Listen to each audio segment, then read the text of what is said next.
global perspectives and psychedelic poetics is what it says in the propaganda, which I assume is simply permission to rave about whatever comes to mind.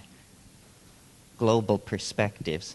I guess what I could say about this, from a psychedelic perspective, the thing that is different for psychedelic people looking at the global dilemma that we're in and that continues to deepen around us, is that it's, from my point of view, permission to hope rather than despair, because I think that processes, institutions that for 1,000 years or more have been building toward some kind of symmetry break, some kind of definitive self-revealing moment, that we now are turning final, as pilots say. We're now deeply embedded in the pattern. We can see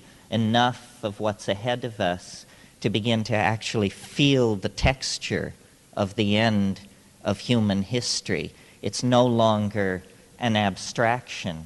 Even the straight people who own the world with their long-term and short-term projections, looking at population growth, spread of greenhouse gases, disappearance of the ozone hole, rising third world expectations, so forth and so on.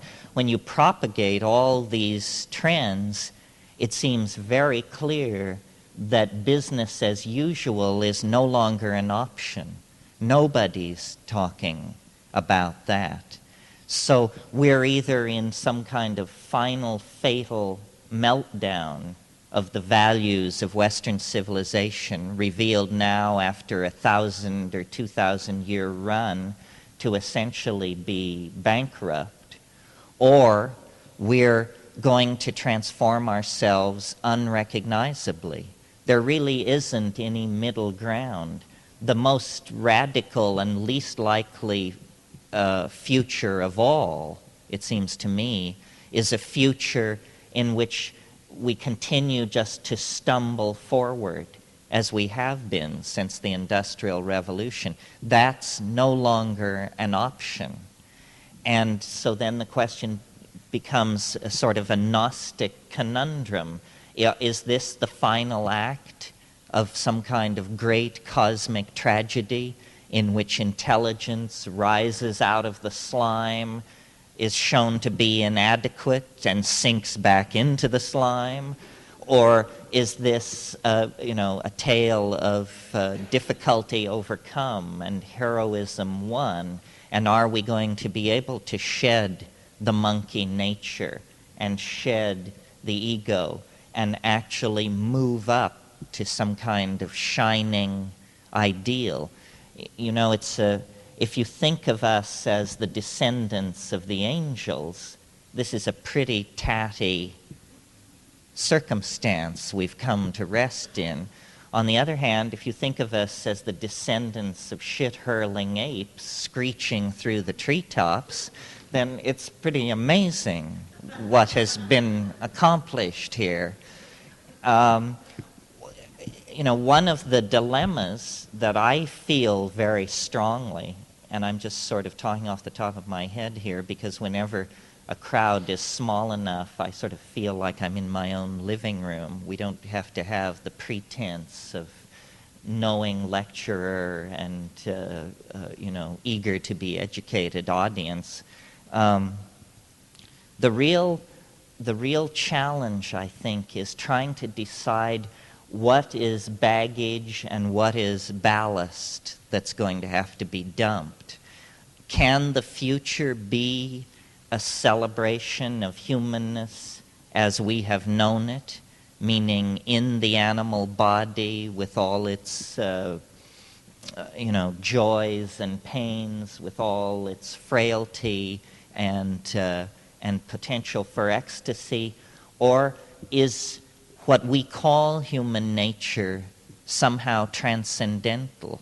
And did we only rest for a moment in the monkey body, as once the cutting edge of evolution must have rested in the great reptiles, and at some earlier phase in history rested in the fish, and so on? Is consciousness something uniquely human, and must we keep the animal body with us?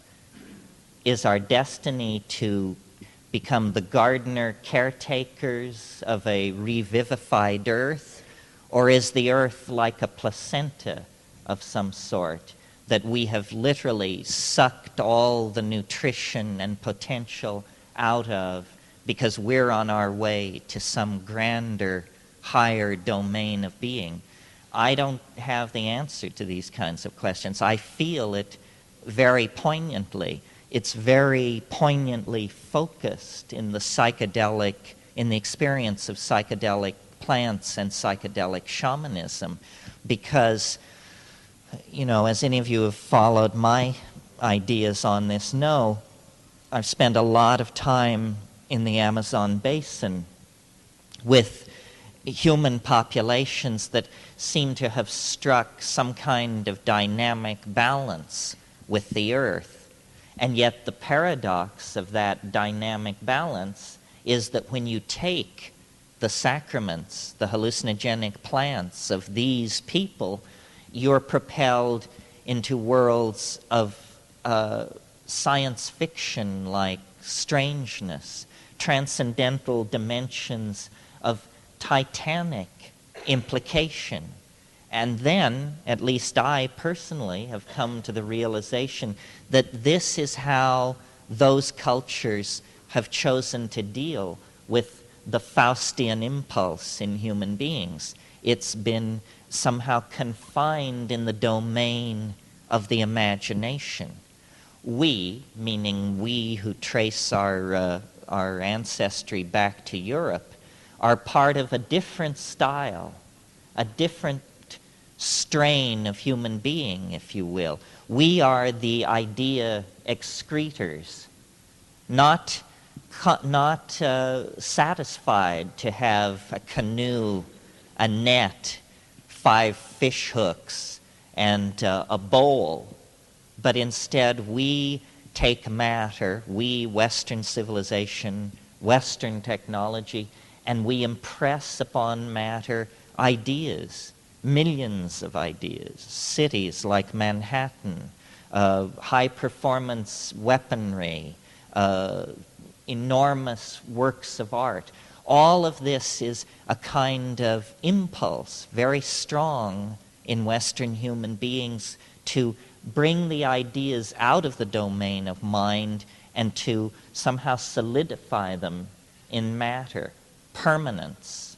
The cult of the West is permanence. I always feel that when you can find the obsessive center of a society, you probably have put your finger on its central neurosis as well. I remember when I spent time in India, India is rife with talk of Shakti. Shakti is energy conceived of in various ways. It can be sexual energy, or it can actually be electricity flowing through wires, is called Shakti. And I realized, being in India, that the Indian obsession with Shakti was a consequence of there not being any. That this was a society where energy had become the hardest commodity to encounter. And I think in the West, permanence is our great bugaboo, because we are born into the realization that everything is slipping through our fingers at the very moment that it comes into existence. The hardest psychedelic truth to assimilate, and you don't have to take psychedelics to assimilate this. If you just live, this will be hammered in on you again and again. And it's not, well, it's a cause for exaltation. It's a cause for despair. It's that nothing lasts. Nothing lasts. You know, not your fortune, not your misfortune, not your lovers, your enemies, your children, ultimately not even your own life and body. Everything fades. And so the Western response to this is the attempt to create something permanent, civilizations, enduring ideas, enduring institutions. All this is doomed to failure. And I see this Western obsession with the cult of permanence as a consequence of the Western obsession with ego. Ego, to my mind, is the very thing, if you had to somehow meld each problem into the next problem to try and reduce all problems to one, what you would eventually come to is the realization that ego is what is destroying us. Our inability to displace our loyalty away from the unique locus of space and time represented by our own bodies. You know, community, communalism, these are the things that we fear, that we repress, and that we at the same time struggle to realize. I mean, the collapse of communism on one level was the collapse of a repressive, nightmarish, paranoid social system. But the dream which lay behind that was a dream of community, of unity, of sisterhood and brotherhood. And the great concern now is that with the collapse of even a pretense of that position, that we are further fragmented, further atomized into individual competing microbes of greed and need. And this is precisely the attitudes which will push us ever closer to species extinction and to global ruin.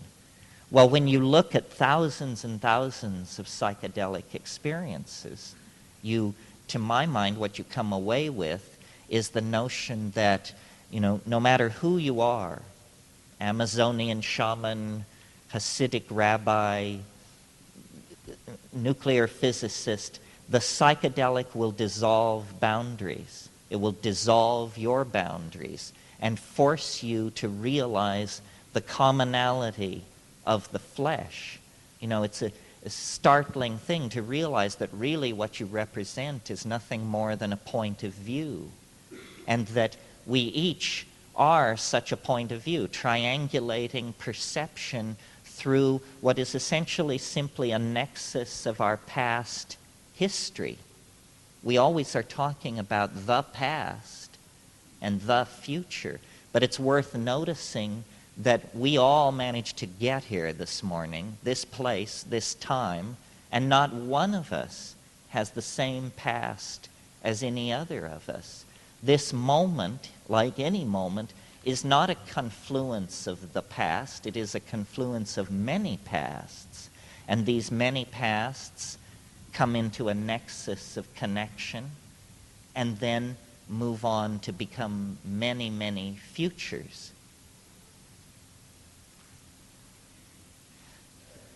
The reason I'm so interested in the psychedelic potential and willing to speak about it is because I think that the myth of our separateness, which was the glory of our institutional accomplishments, parliamentary democracy, individual rights, liberation of various classes and so forth, has now turned somewhat sour. There has got to be something more to it than just turning people loose to loot the planet so that everyone can pile up more and more stuff which doesn't satisfy anyway. And I think in talking about the future, what we have to somehow do is dematerialize the future. And there are several ways, or many ways, to do this. People have preached voluntary simplicity, and some people are into this. However, it's hypocritical to preach this in the third world to people who have nothing. You know, we have everything, so we've seen the fallacy of condominiums and Mercedes, so then we preach this in Bangladesh. This is a bit disingenuous. The dematerializing of culture. Somehow, you see, what we have to recognize in the wake of the collapse of communism is that capitalism as well is a system with a fatal flaw that is set against human nature. Capitalism assumes an endlessly exploitable frontier of resources. This we have got not.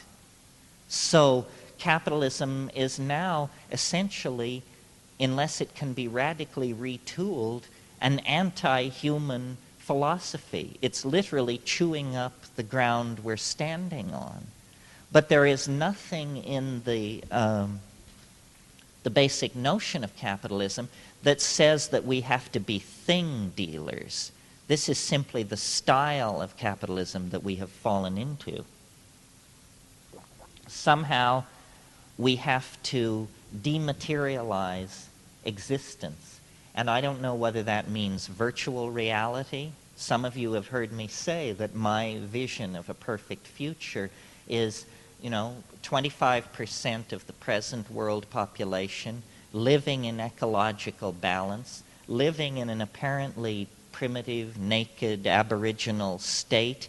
But when you step into the minds of those people and look behind their closed eyelids, there are menus hanging in bio-teleelectronic space. Culture, you see, can be downloaded into a chip, installed behind the eyelids, so that it is, freely commandable as an experience in the imagination. But if we insist on continually extracting resources from the earth and fashioning our dreams out of the stuff of earth, then our dreams are destined to turn to nightmare. It can't be any other way. So that's one thing about the future. The future needs to be dematerialized. And then, since people always accuse me of being a harebrained dreamer, I've tried to come up with something approaching a practical suggestion, and I took this need to the feet of the mushroom gods.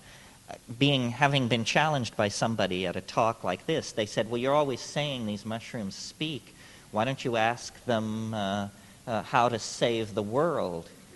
And I thought this was kind of disingenuous, but the next time I had the telephone to hyperspace in my hot hand, I did make the inquiry.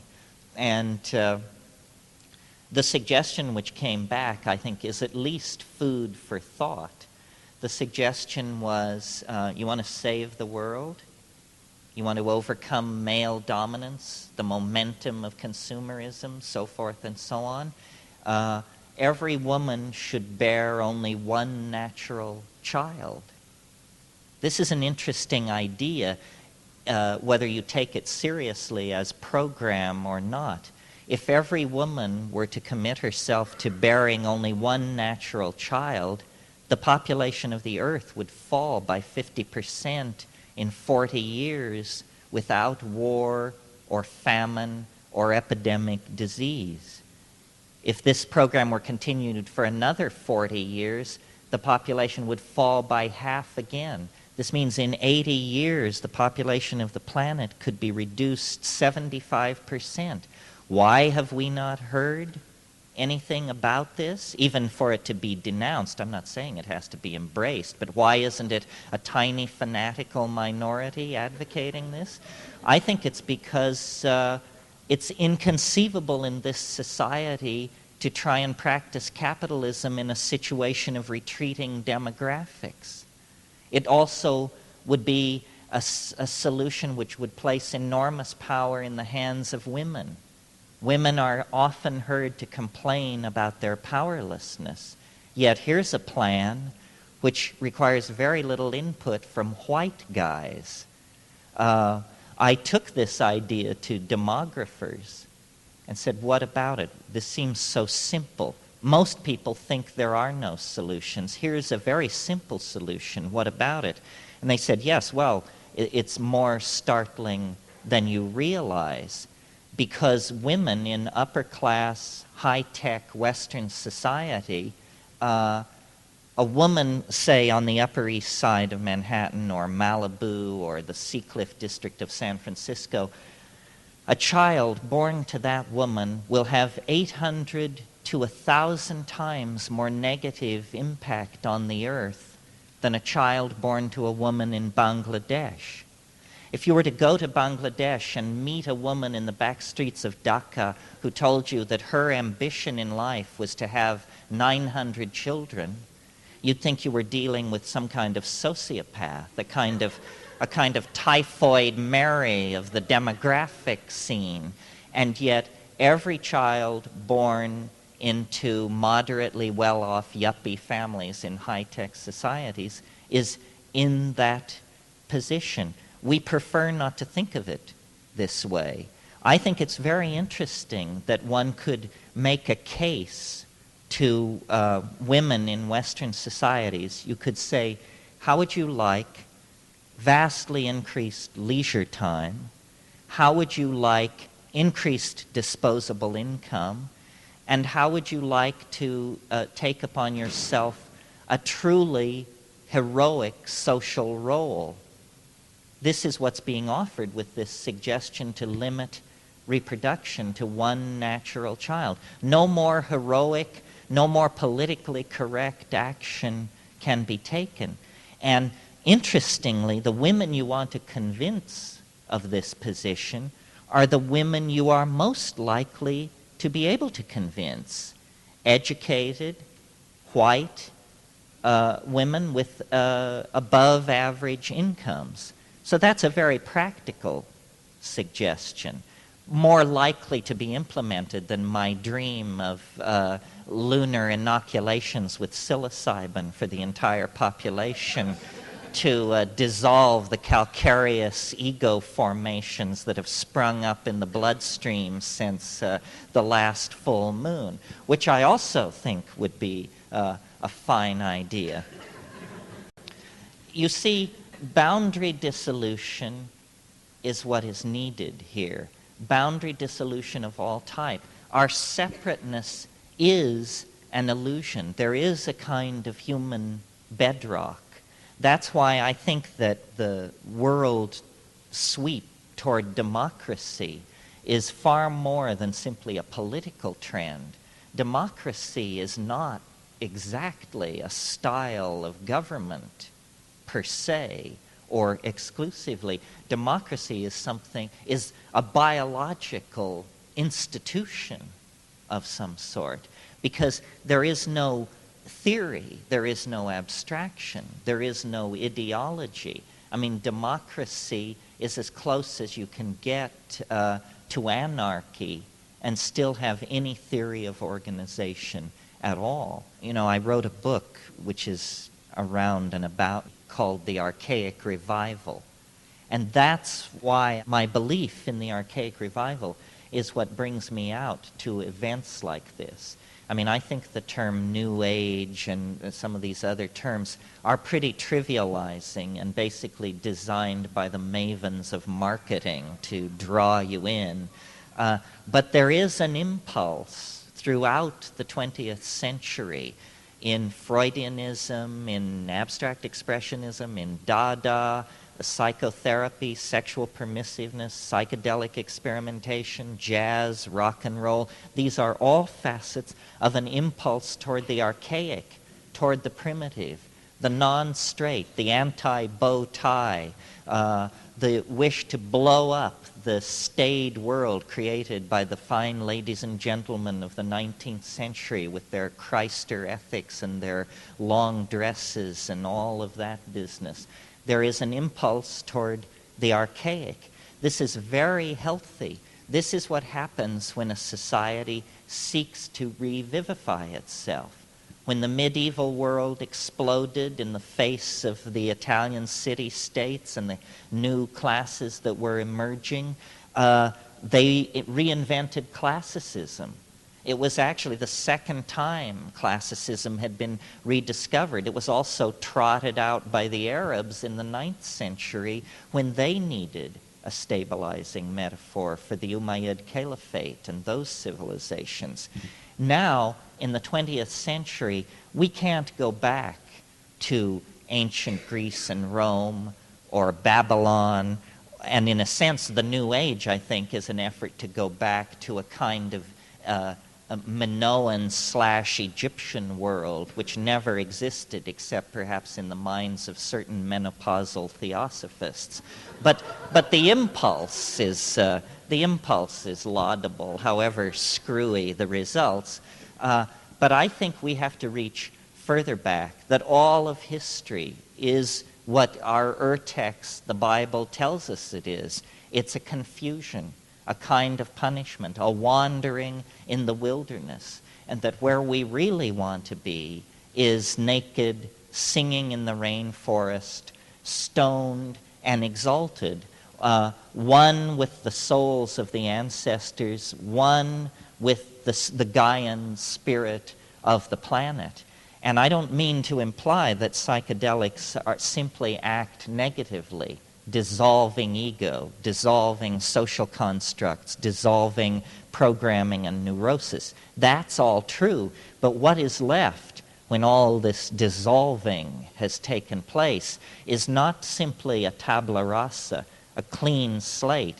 What is left is what we forgot, what we have been so long away from, which is a connection into the reality of the Gaian mind.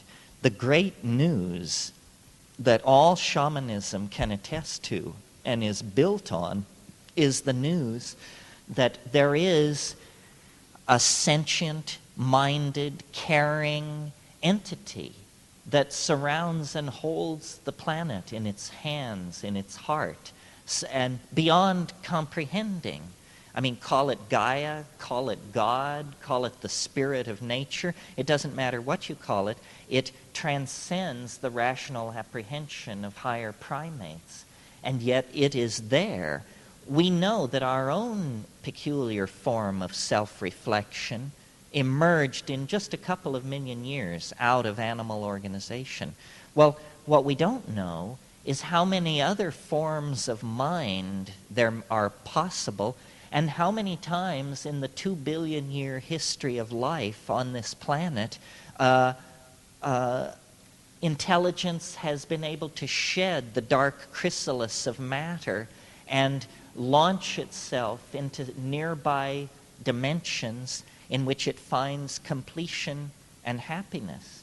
And I think that this is the great news that informs the shamanic religions, that we are not alone, and that the other that we can make our way toward is not, a galactarian intelligence from Beta Reticuli that is part machine symbiote, part banana slug, or something like that. That the coherent-minded entity that we make our way toward is actually a reflection of what is best in our hearts, that we carry in ourselves the seed of this thing, and that we are like the guy in the story of the prodigal son. We have fallen into history, and out of this misfortune, out of this experience, we can make gold if we return to the fold of the ancestors, if we can somehow take what we've learned from history and fold it back into the experience of being truly human. And this is the challenge. And it faces us on the political level, issues such as, all kinds of community issues such as racism and sexism and classism. These are community issues. And then issues between the human community and the planet.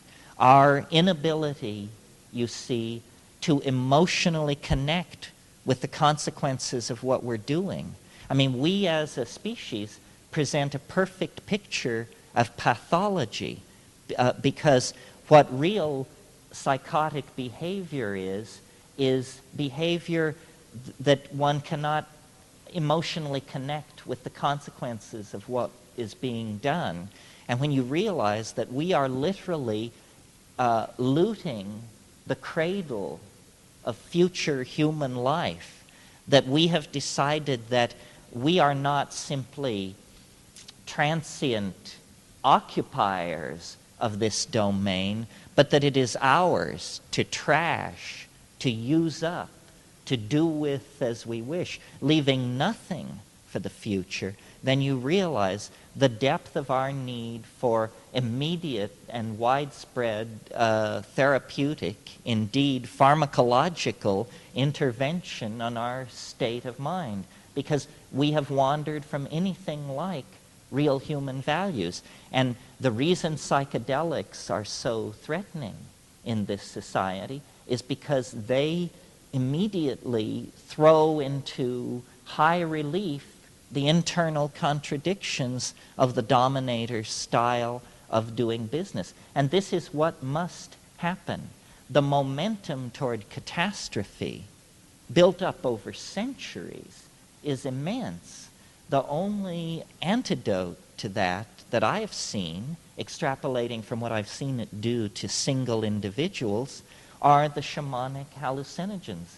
Because when you cut right to the bone, what has to happen is we must change our minds.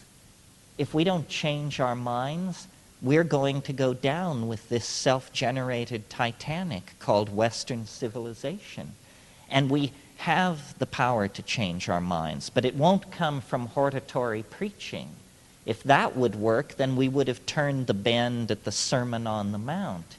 But as it is, I think we turned the bend sometime in the 20th century, either when Albert Hofmann invented LSD, or Gordon Wasson found the mushrooms of Oaxaca, or Richard Schultes brought back news of ayahuasca from the Amazon basin. You see, we have to humble ourselves. We have to give up the Titanic, ego-driven idea that we can do it by ourselves, as religions and yogans and all that beady-eyed crowd are into promising. The first step on the path of real self-transformation is the admission that you must humble yourself so thoroughly that you need to form a pact with an organism that begins its life in a mound of manure. You know, it's a true alchemical journey. You return to the dross, and out of that which everyone has rejected, literally, the compost of being, you find the jewel. And the jewel can be grown, cultivated, brought to fruition, internalized, globalized, shared to create a transforming option that does honor to a human experiment that has been going on far too many millennia for us to fumble the golden opportunity away. Is there anybody who's burning with their own agenda?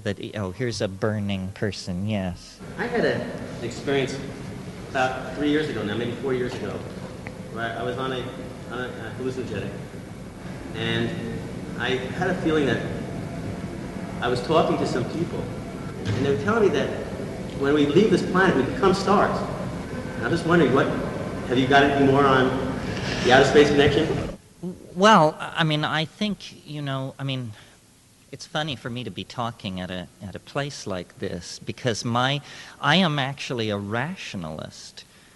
It's simply that my experience has been very, very peculiar, and I thank God for it, because I think most rationalists actually live lives which reinforce their rationalism, maybe because they don't poke around enough in the edges of things. I mean, we have orthodox ideology, I don't know what it is now, free markets, democracy, and physics or something, and then you press out a little bit to the fringes, and you discover that reality is not only not as you supposed it to be, but it's not like anybody supposed it to be. The maps we have are largely based on conjecture and naive hope. the hope that there's nobody hiding in the woods, the hope that there's nobody waiting behind the hill. When I first started taking psychedelics, it all ran pretty much according to Hoyle. LSD, it seemed like a tremendous tool for insight into the structure of the personality, kind of high-powered, turbocharged, self-directed psychotherapy, you know, which is certainly useful, illuminating, but doesn't violate the laws of physics or threaten the foundations of Western science and philosophy. What has interested me and become the focus of my personal life, I guess, are these tryptamine hallucinogens, DMT, psilocybin, and then ayahuasca, which is simply a strategy for making DMT orally active. And, you know, one could accept, I think, insights into one's upbringing, insights into the structure of philosophy or mathematics or something like that. But what is hard to accept are, you called them gibberish people. I call them self-transforming elf machines or tykes or fairies. And to my mind, this is confounding. This is no mere extension of the models of the psyche that we inherit from Freud and Jung. It begins to look as though that, you know, the mind is not even in the brain. There's some kind of extended landscape of possibility. And I speak as somebody who's been there, who's seen this stuff, but who doesn't, I don't have an agenda. In a sense, I'm sort of chicken shit because the motivation for my public career is to get a whole bunch of people to march with me in there, to check again. Because, you know, well, I talk in the book I wrote for Bantam, Food of the Gods, about DMT because I think it's, in a sense, the case where all the issues are most intensely brought together. It's a naturally occurring neurotransmitter, endogenous in the human brain. It also is very fast-acting. It clears your system very quickly.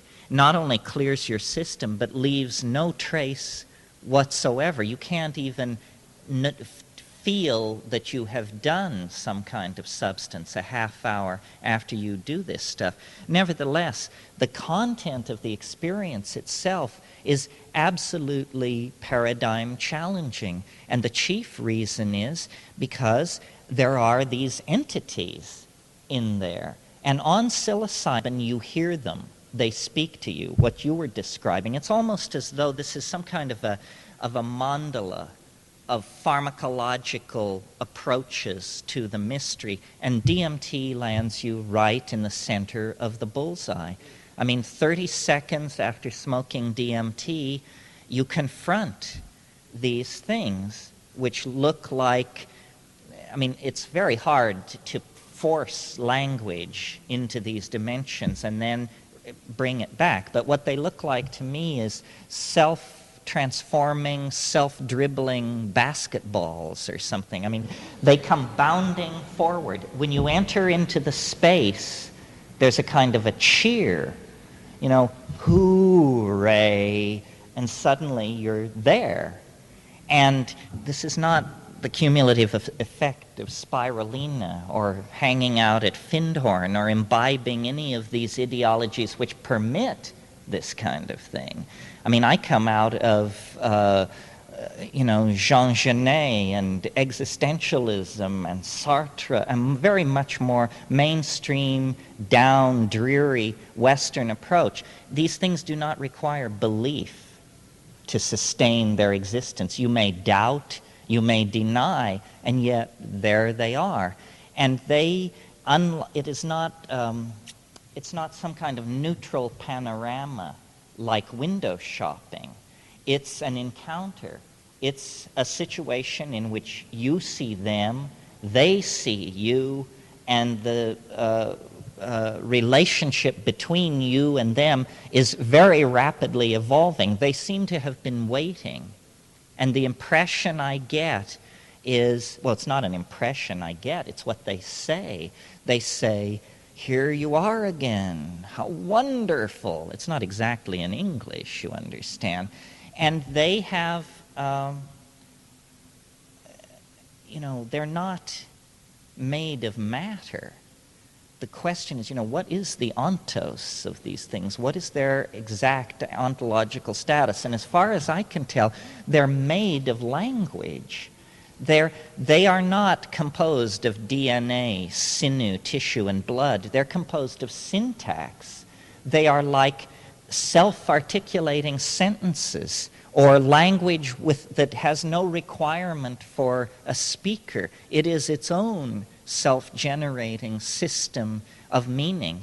And the immediate impression you have is, if you're a sane person, is, my God, what is this? And then, is it okay? Number one, am I still alive? And you check through, take a quick inventory.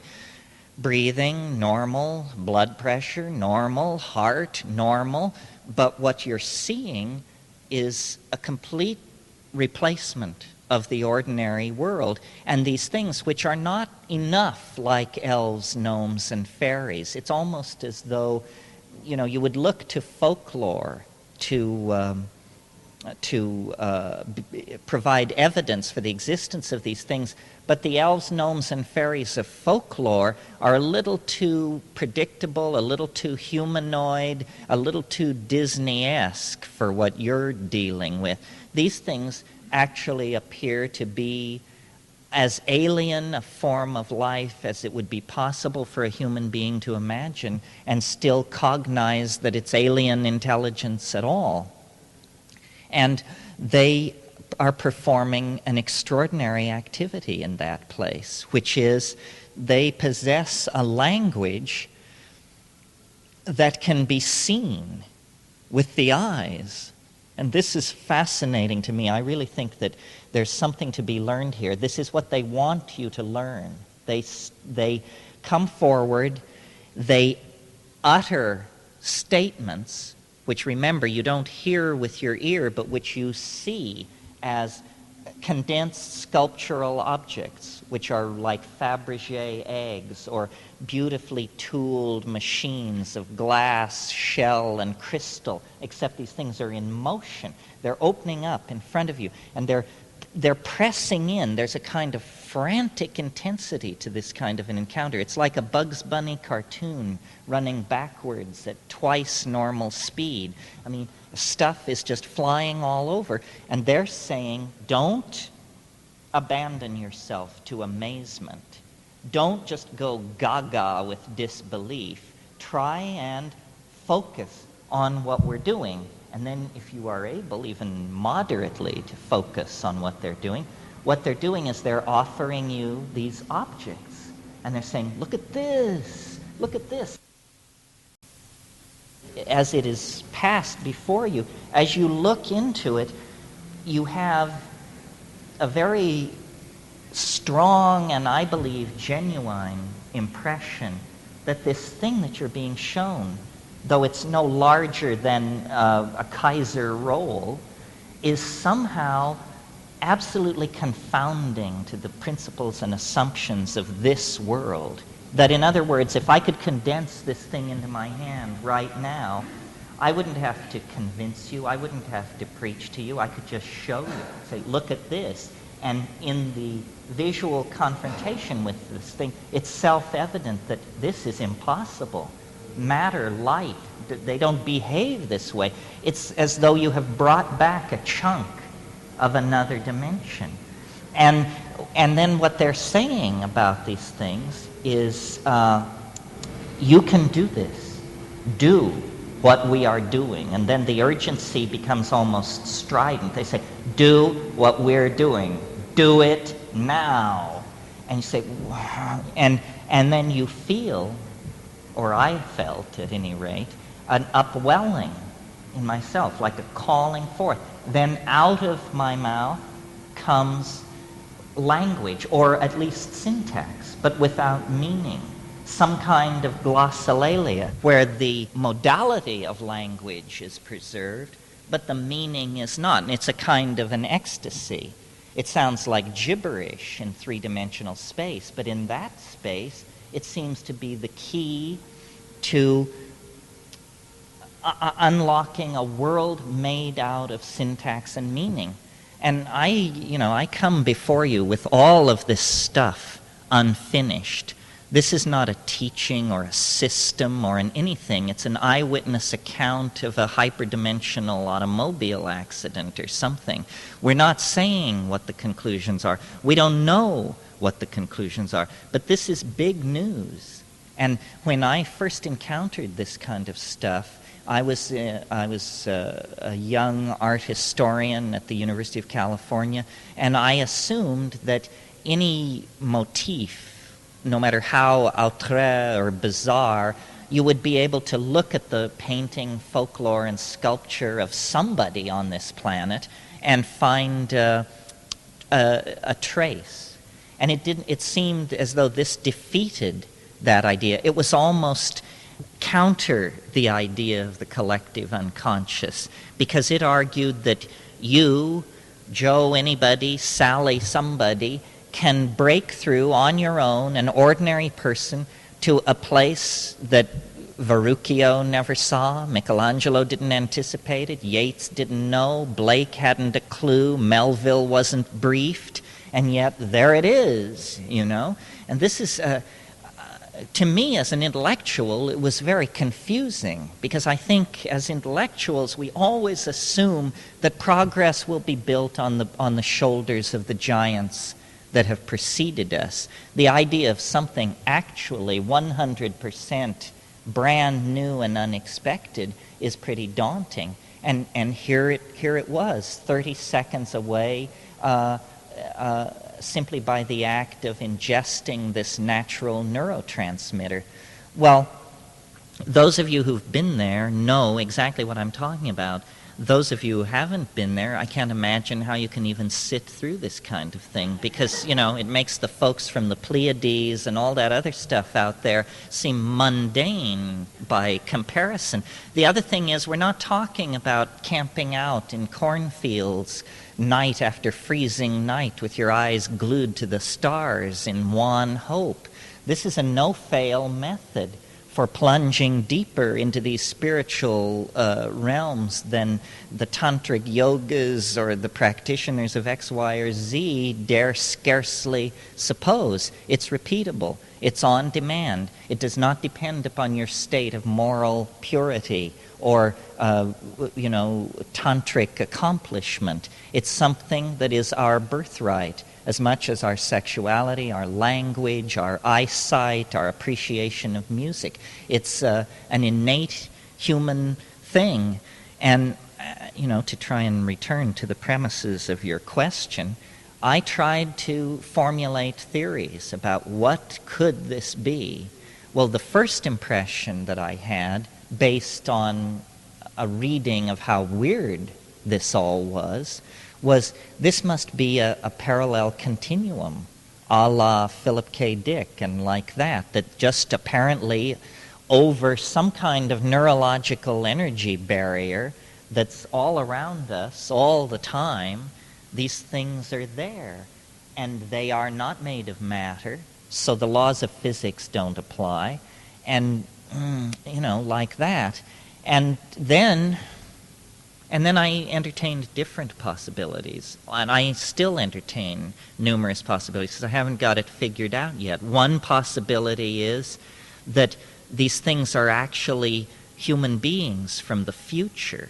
I mean, if you take the content of the experience seriously and say, I am apparently in contact with diminutive English-speaking creatures of some sort, well then they have got to be either intelligent beings from another part of the universe or humans from some extraordinarily advanced future world where human beings are now made of language and are only 2.5 feet tall. So I would put it rather far in the future. Or And I just simply offer this in the spirit of intellectual completeness. If you ask a shaman or what these things are, they don't hesitate. They just say, oh, well, those are the ancestor spirits. This is what it's all about, is ancestor spirits. Well, it takes a while for the implications of this to sink in. They're talking about dead people. That's what an ancestor spirit is.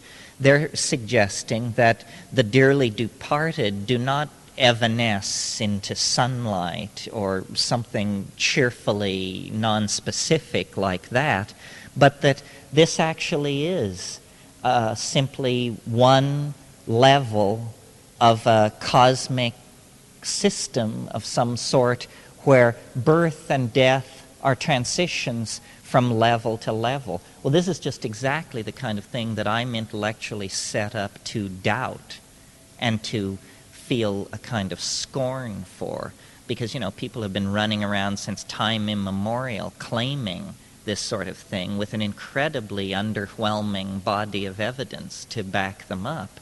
And yet, if you try to approach the problem scientifically, I think you would agree that in terms of likelihood, although operating in this realm, what this means, I'm not sure, but that in terms of likelihood, it's more likely that these are human souls in another dimension than that we are being contacted by friendly extraterrestrials, or even that we share the earth with an invisible race of syntactical, tribal elf legions of some sort.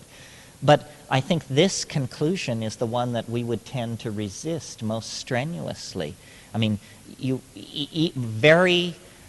I think it's the most intellectually challenging position to take vis-a-vis Western thinking, to claim that we have to reopen the question of life after death in a serious way, not the cheerful round of reincarnation that haunts some of the zanier offshoots of Eastern religion, but actually say, you know, you are going to die, and when you die, you know, you are going to undergo a metamorphosis of some sort that is not particularly going to be designed to preserve your humanness, what you call your humanness, or to set you on a cloud with lyre and gown for the rest of eternity, but that actually the greatest adventure, the greatest adventures still lie ahead, and these things, intimations of immortality, are vouchsafed by these plant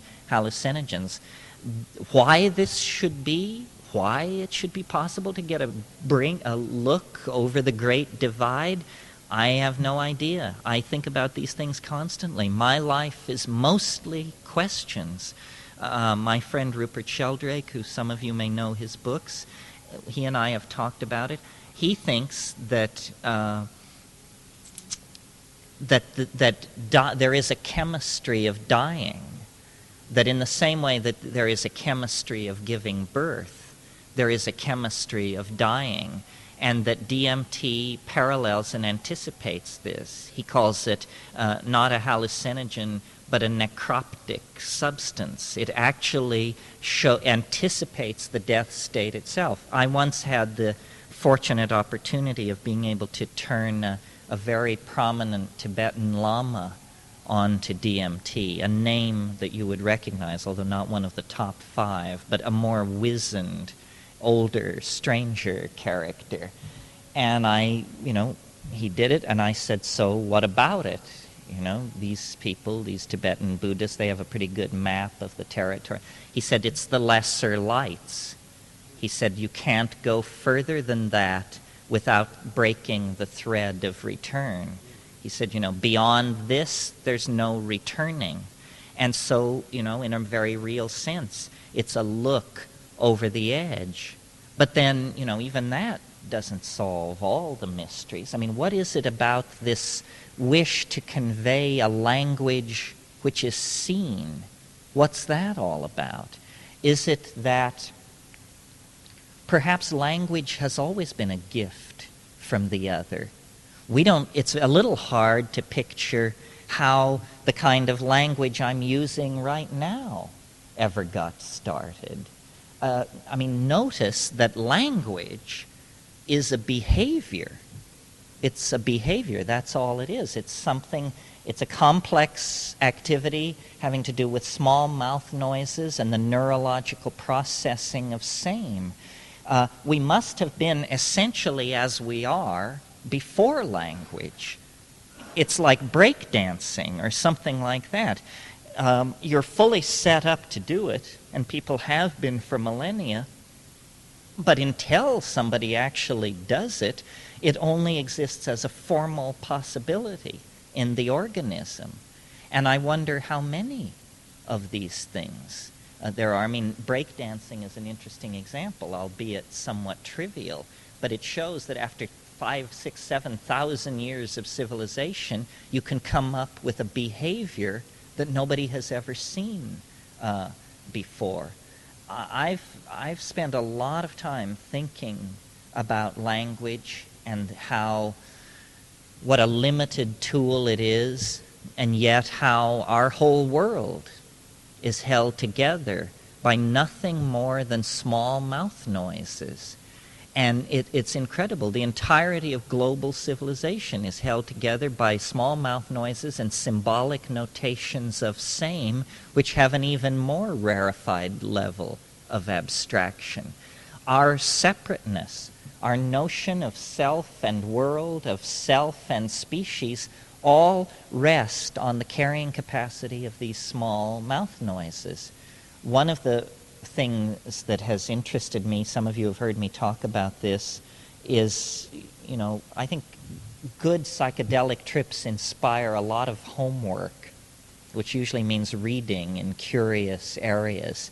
And I discovered that octopi, cephalopods, which, in case you're not up on your evolutionary biology, these are mollusca. They're not even vertebrates. They're related to escargot and banana slugs. You can hardly imagine a form of life more alien to ourselves. We broke off from the other primates 3 million years ago, but the invertebrates and the vertebrates separated from each other about 700 million years ago. Well, an interesting thing going on with octopi, most people have heard that they can change color.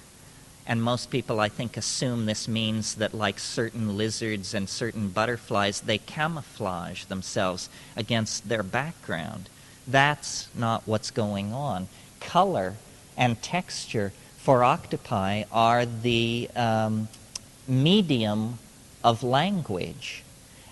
You could almost say that an octopus is a naked mind, because as the octopus goes through certain internal changes, hunger, sexual need, whatever, color changes accompany these shifts of internal state and appear on the surface of the octopus. It is almost as though it wears its language like an overcoat. It is clothed in its own meaning. Well, obviously, in that kind of situation, you have always been suspended in an ambiance of language, unlike ourselves, where apparently language was invented one bright summer day, or series of bright summer days. And if you have a language such as we have, small mouth noises with culturally assigned meaning. In other words, if I say, "Where can I get a taxi?" if I don't say this to a person who speaks English, it means nothing to a Ukrainian or a Chinese. Octopi don't have this problem. There are not culturally localized languages. There's only a language of the body, the genes. It's unambiguous. You see, even those of us in this room, if you were to check, our internal dictionaries are different. We have only the assumption of one-to-one mapping of meaning. If I ask you, where is the restroom, this is fairly ambiguous. unambiguous because it deals with ordinary situations. But as soon as conversation leaves the main and well-trodden path of discourse, ambiguity enters into a tremendous degree. We overlook this as a courtesy to each other. I mean, you almost never hear one person say to another, "Now, would you explain to me what I just said?" The reason you don't hear this said very often is because the thin illusion of communication would break down completely if we actually demanded of our listeners that they repeat back to us. The only situation in which that happens on a regular basis is the pedagogical mode, where the teacher teaches and then by test and recitation determines that the pupil has understood. But in polite discourse among adults, we consider this an imposition, if not an insult. So somehow these creatures are elves of language, catalysts for the concrescence of cognition. And I don't know if these things can be understood. After all, we're embedded in the world created by our own meanings. C.D. Broad, I think it was C.D. Broad, wrote a book called The Meaning of Meaning. Or no, it was F.H. Bradley, actually. I think Broad's book was called The Mind and Its Place in Nature. Probably these two should be read back to back, just to see how positivists handle these kinds of problems. The meaning of meaning is a real problem, but it also tends to be solipsistic or tautological. Can we expect brain to give a full accounting of brain? Can we expect mind to give a full accounting of mind? Anybody who's studied logic for 10 minutes can tell you that that's impossible because it is tautological.